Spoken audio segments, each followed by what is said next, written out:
BBC বাংলার অধিবেশন প্রবাহতে আপনাদের স্বাগত। আজ আপনাদের সাথে লন্ডন স্টুডিও থেকে আছি মানসী বড়ুয়া।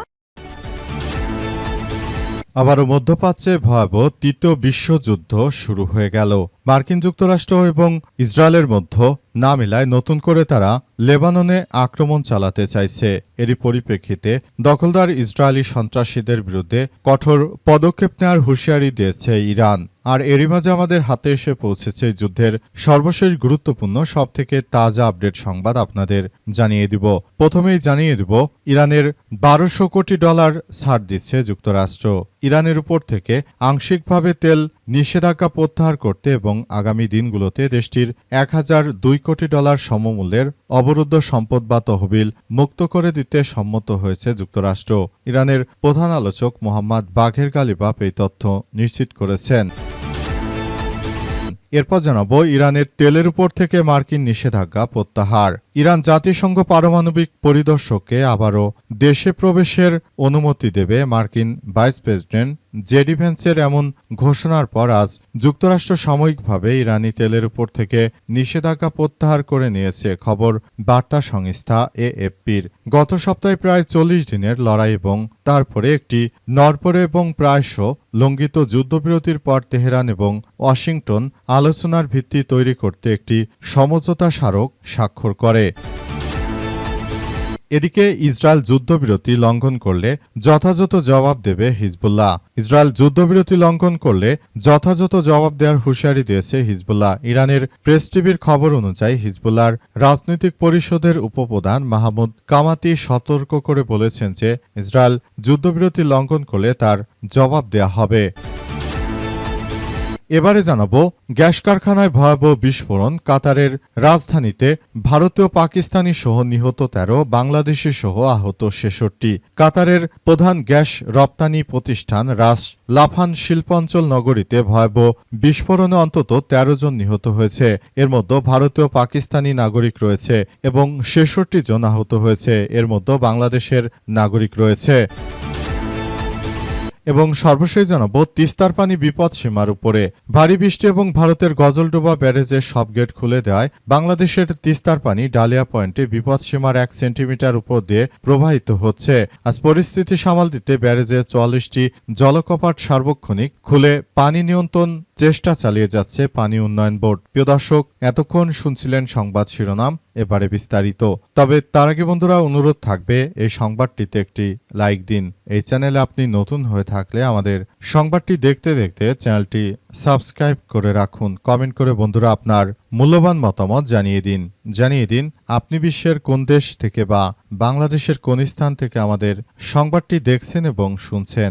আর বন্ধুরা সংবাদটি আপনার সোশ্যাল মিডিয়া ফেসবুকে শেয়ার করে বন্ধুদেরও দেখার সুযোগ করে দিন। আজকের এই সংবাদ সম্পর্কে আপনার মূল্যবান মতামত কমেন্ট করে কমেন্ট বক্সে জানিয়ে দিন। এবারে বিস্তারিত। ইরানের $1200 কোটি ছাড় দিল যুক্তরাষ্ট্র। ইরানের উপর থেকে আংশিকভাবে তেল নিষেধাজ্ঞা প্রত্যাহার করতে এবং আগামী দিনগুলোতে দেশটির $1002 কোটি সমমূল্যের অবরুদ্ধ সম্পদ বা তহবিল মুক্ত করে দিতে সম্মত হয়েছে যুক্তরাষ্ট্র।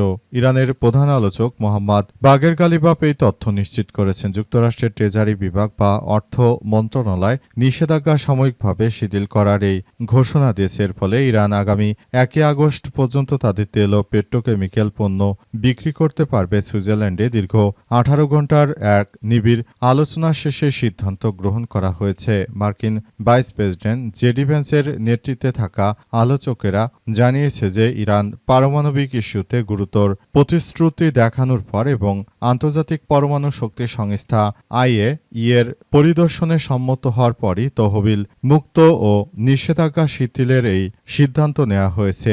এই ঘোষণার পরপরই মার্কিন প্রেসিডেন্ট ডোনাল্ড ট্রাম্প বলেছেন যে ইরানের অবমুক্ত করা এই তহবিল যুক্তরাষ্ট্রের উৎপাদিত পণ্য কেনার কাজে ব্যবহার করা হবে। তবে ইরানের সেন্ট্রাল ব্যাংক বা কেন্দ্রীয় ব্যাংক এই দাবি প্রত্যাখ্যান করেছে। তারা জোর দিয়ে বলেছে মার্কিন কৃষিপণ্য কেনার ব্যাপারে তেহরানের কোনো বাধ্যবাধকতা নেই। তারা চাইলে কিনতেও পারে, না চাইলে নাও কিনতে পারে।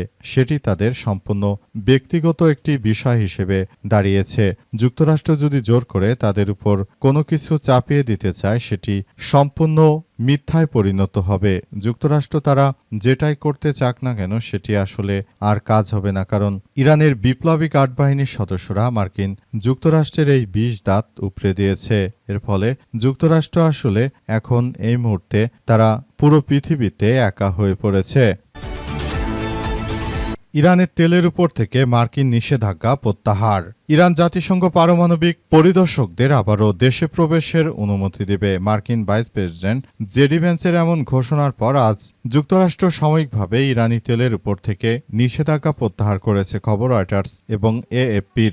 গত সপ্তাহে প্রায় ৪০ দিনের লড়াই এবং তারপর একটি নড়বড়ে এবং প্রায়শই লঙ্ঘিত যুদ্ধবিরতির পর তেহরান এবং ওয়াশিংটন আলোচনার ভিত্তি তৈরি করেছে একটি সমঝোতা স্মারক স্বাক্ষর করে। কর্মকর্তারা জানিয়েছে যে দীর্ঘমেয়াদী সমঝোতা নিশ্চিত করার জন্য সুইজারল্যান্ডে ৬০ দিনের কারিগরি আলোচনা শুরু করার জন্য তারা যে প্রতিনিধি দল পাঠিয়েছিল সেই প্রতিনিধি দলের সবাই বিষয়গুলো নিশ্চিত করেছে।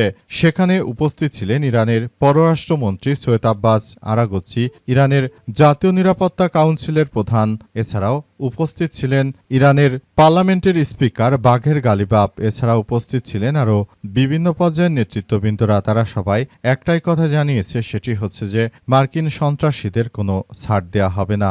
যুক্তরাষ্ট্র নতুন করে যতই ষড়যন্ত্র শুরু করুক না কেন ইরান সবকিছুকে প্রতিহত করে দেওয়ার মধ্য দিয়ে আসলে তারা তাদের রাষ্ট্রটিকে একটি অনন্য উচ্চতার শিখরে নিয়ে যাচ্ছে। তাই মার্কিন যুক্তরাষ্ট্র এখন বাধ্য হয়ে ইরানের উপর থেকে সম্পূর্ণ নিষেধাজ্ঞা তুলে দিতে বাধ্য হয়েছে। নতুন করে নিষেধাজ্ঞা তুলে দেওয়ার ফলে ইরানের অর্থনীতি এখন হুড়হুড় করে বাড়তে থাকবে এবং ইরান এমন কিছু করতে শুরু করেছে সেটি সারা বিশ্বের জন্য এক ব্যাপক কার্যক্রম হিসেবে আবির্ভূত হচ্ছে। ইসরায়েল যুদ্ধবিরতি লঙ্ঘন করলে যথাযথ জবাব দেবে হিজবুল্লাহ।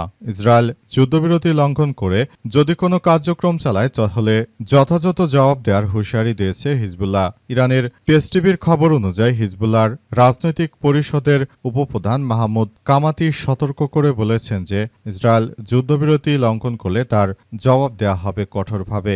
লেবাননের উপর তারা যেভাবে আক্রমণাত্মক চালিয়ে যাচ্ছে এই সন্ত্রাসী কার্যক্রম আসলে কোনোভাবে মেনে নেওয়া হবে না বলে তিনি উল্লেখ করেছেন। তিনি আরও জানান, লেবাননের মানুষ কখনোই এই দখলদার ইসরায়েলিদের ছাড় দেবে না। দখলদারেরা তারা যতই সন্ত্রাসী কার্যক্রম চালাক না কেন লেবাননের যোদ্ধারা এক আল্লাহ ছাড়া কাউকে ভয় পায় না। তারা সব সময় এমন কিছু করেছে যেটি সারা বিশ্বের বুকে দখলদার ইসরায়েলি বাহিনীকে এক সন্ত্রাসী রাষ্ট্র হিসেবে আসলে পরিচয় করে দিয়েছে।